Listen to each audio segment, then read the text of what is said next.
Hello. Today we're going to talk about planned happenstance theory and how it relates to career counseling. I'm going to use myself as the case study while I discuss this over the next few minutes. And we're going to navigate through a few thought experiments and reference some literature and see what planned happenstance means. So, the planned happenstance theory is a career theory that suggests that people can take charge of their careers by recognizing and taking advantage of chance events. These are the unanticipated, unplanned events. And this theory was developed by a Stanford professor by the name of John Crumboltz. And according to planned happenstance theory, it's grounded in the idea that individuals are capable of learning to spot or create chances and opportunities and use them to further their career path. What that means is we can expect and in some cases even anticipate that there are going to be chance circumstances that we may have not have planned for that will arise that can alter the trajectory of our career and our lives. But that doesn't necessarily have to be a bad thing. We can make that a good thing. Um, and I'm going to kind of show you how. Um, so, like I said, to explain planned happenstance, how I might use this with a client, I think, particularly, say, for example, a first responder client, a firefighter or a police officer. Um, I think the best way to do that is to use the case study of myself um, and my trajectory in life that includes my fire service career that I expected to last at least a full 30 years, and where I find myself now, uh, which was not planned at all, not even remotely close. Um, Referencing an article that outlines how Crumbold's theory works. Um, there's a section that states career counselors should consider differences in planned happenstance perceptions across cultures to provide better career guidance. And relying on career plans may not be enough because no one can foresee the future. Okay, um, so let's take my career in the fire service for example. It's a hard job to get into, and we all test for years, and we test against thousands of other applicants. At least it was that way for us coming up back in the early 2000s. And when I got into the job, I had joined the job with some friends of mine um, who had family members that were already in the fire service, and observing them, it's like that's a great career. They have the longevity, the family life, the pay and benefits, everything lined up to be right. And I observed my friends and their family, their fathers, uncles, all have happy, successful lives. So there was no reason for me to think that going into my career that I wasn't going to do at least 30 years. And or more. I mean, I think when I got there, I was like, let's do 50. Let's let's push this as far out as we can. Um, yeah, and what I didn't anticipate was how I was going to react and cope with the difficulties that exist on the job. And these aren't just difficulties with weird hours and working with heavy equipment and all of those. I mean, of course, those things are important variables, but what I'm more talking about is well, the traumatic exposures that you there's no way to eliminate that part from the job because that is the job. We are responding to people's worst days and trying to affect the best outcome. When when we accumulate a lot of that, it can bring up things in ourselves that maybe we didn't know existed. And for me, and actually for many others that I know, it brought up a lot of stuff from the past, stuff from my childhood, stuff from outside of the fire service, outside of the job that I hadn't dealt with, that I didn't even know I needed to deal with it. And so when we start piling on all of these traumatic exposures on top of a bunch of stuff that we didn't deal with from the past, like there's this, we're like a vessel that's just building with all of this pressure, and there's no relief valve, or at least we don't know of a relief valve. So over time, all of that stress, all of that stuff builds up, and then we don't know how to cope, maybe, or we never learn the right coping mechanisms, or we mislearn them along the way in life, and so we attempt to numb ourselves through drinking or drugs, even prescription drugs, or gambling, or sex, or whatever. I mean, there's a myriad of coping mechanisms, and all of them can be extremely negative and extremely harmful to us if we're not paying attention. Um, and then, but when you're unaware of that, you get so far down the road that you may not be able to pull yourself back out of that pit once you get down in it. So anyway, it was a combination of the traumatic exposures, uh, things from my childhood, and then also the political environment that exists in well, and for me, a municipal setting where it was very difficult to do the right thing and also follow policy. I'll just say that very bluntly. And a combination of things. It led to, here I am. I'm signed up for 30, 50-year career, and I'm 11 years in, and I in the union part, and at the 11-year mark, I'm thinking, like, I don't know if I can do this anymore. And I was going to work crying. Anyway, I ended up going to treatment for PTSD, and I thought, okay, well, let's just get me into a facility so that I can get back out on the job and get back to normal, whatever normal means. And so I went to treatment for almost 40 days, and spent time with other firefighters on the other side of the country at the IFF Center of Excellence. And um, these are folks that have, some of them have experienced our nation's worst tragedies, and it is interesting to learn that we're all the same. Really, we're compiling traumatic exposures on top of fairly negative childhoods, in many cases. And so, anyway, that experience itself, that's a whole another video. But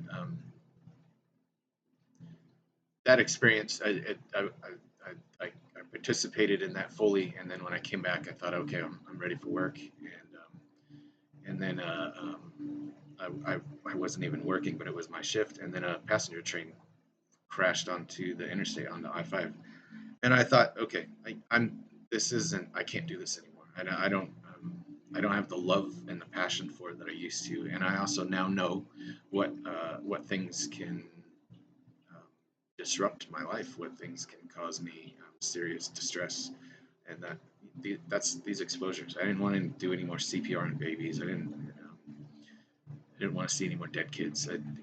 Those types of things. And so, but I needed to go through that experience of going to treatment and then coming back and realizing that it wasn't going to work. And then, that being said, the hardest decision I've ever made in my life was to step away from the fire service. And but yet I knew that I needed to so that I could heal. I didn't have an idea of what I was going to completely do, but I was extremely interested in this therapeutic environment that I had come from over at the IFF Center of Excellence, and I thought, okay, well, if I can't do the job, at least maybe I can try to help other people not reach this point, right? So then I went back to school, finished my undergrad in psych, and now I'm in grad school doing this, and and here's the full circle of the planned happenstance aspect of what I'm using my case study, or myself as a case study for, is that I didn't anticipate any of those things. I didn't anticipate the traumatic exposures being as impactful as they were. I didn't anticipate having to go away for treatment, and I didn't anticipate coming back and realizing that I couldn't stay on the job, and I didn't anticipate leaving the job. I also didn't anticipate going back to school to study psychology, but here I am, and because I have, and because I've done all these things, um, I realized like maybe my purpose wasn't to have a full career as a firefighter doing 30, 50 years. Maybe it was I needed to do 10 years, 20 years to, well, to earn respect of the peers that exist in that world, for starters. I feel like I was very good at my job. I feel like I was a good union president. I feel like I was a good captain. I feel like I was a good firefighter.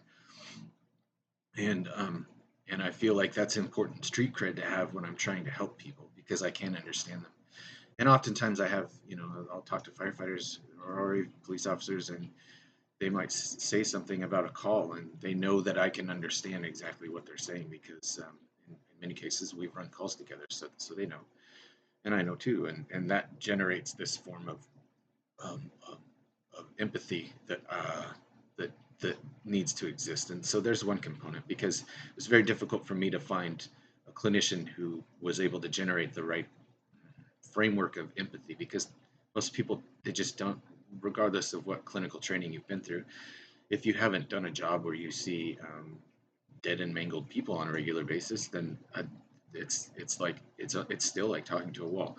So there's the first part. I needed that component, and the only way I was going to get that component was to do the job. And then the other part is without the PTSD, without seeking treatment, I would have far less empathy for others, for firefighters. I had very little empathy for PTSD folks before my challenges, ironically, and I think sometimes we need to go through some experiences so that we can understand it. So I needed the street cred part, and then I needed to be able to explore my own conditions to generate the greatest amount of empathy for working with others. Um, so here I am, and that like there's the case study. There's the illustration of that wasn't planned, but yet here I am, and I'm seeing how it helps others. I'm seeing the the the new way that I'm helping others is an offshoot, graduation, if you will, of the other way that I used to help people, and um, I think that can be a valuable. I think even my story can be a valuable case study. I mean, I was just talking to a firefighter the other day who, he was like, "Well, what? I'm having some difficulties with the job. I'm just tired of seeing this stuff." And he's only been on the job 4 or 5 years or something like that. And it came to me quickly, and I don't know if it was the right thing to say, but I challenged him with, "Well, how long do you think you have to do this career?" Because I think we come into it with a mindset that we need to remain there for 30 years. That's tradition. That's the the measure of success may be different for everybody, but the tradition suggests 30 years. So, but I challenge that notion if we're to remain in a career and also be healthy at the same time. If both can exist, then we need to consider something different. And so I challenged my friend there, and I'm sure he's working through those thoughts and considerations. But um, speaking of this and how it can relate to to a more global, from a more global perspective or a more worldwide perspective, is like the old adage, everything happens for a reason.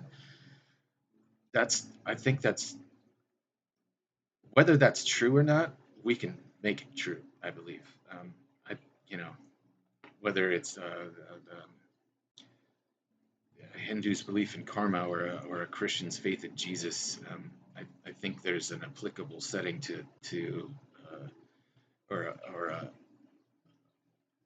an applicable way to to think about everything happening for a reason, and we can choose to let it build us up, or we can choose to let us break let it break us down.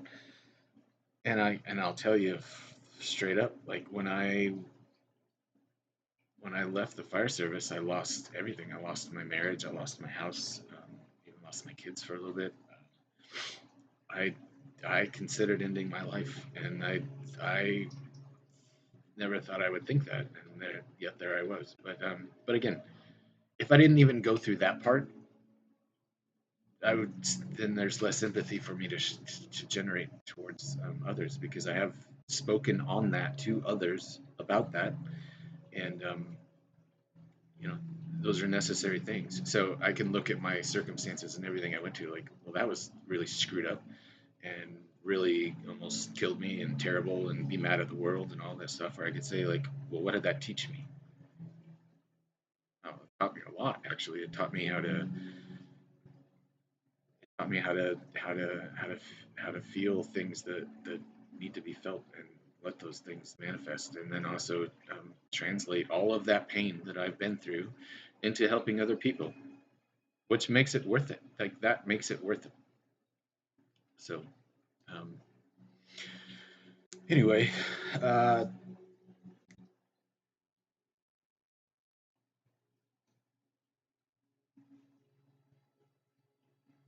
I think, I mean, in closing, there's a lot that I want to say, and I'm probably being long-winded here. I didn't intend this to necessarily be so long, but it's it's arguably therapeutic for me to even say this stuff out loud. So here I am, and I just, I choose to wear my vulnerability on my sleeve, particularly when talking to the broken, because um, I believe my story is a good case study, and it makes the pain worth it. Like I said, um, there was a point to it all, and that point is to help others. Which, if we're going full circle here, we can say planned happenstance and whatnot. But at the same time, the fundamental uh, direction and goal of my life, and the narrative of my life is to help others. So that's still the same. It's just being done in a different way.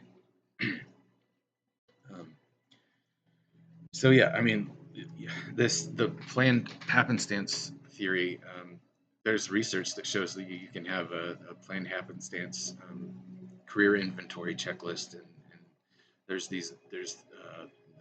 actual structure to this, and research has shown that there's a positive relationship with career engagement and career satisfaction and self-efficacy, and these are things that have been studied for a long time, but it's applicable, not, I think, not just to a career but to life in general. Like, the plan happen. Like, things happen for a reason. It's not just in our careers; it's in our lives. I didn't plan on being divorced either, but here I am, and I'm happier because of it. Wasn't happy at the time, but I'm happier now. So anyway, um, stick with it, and look for those opportunities to see where something happens by chance, but you can seize that, and create something good out of it. Anyway, that is my time. Thank you very much for listening.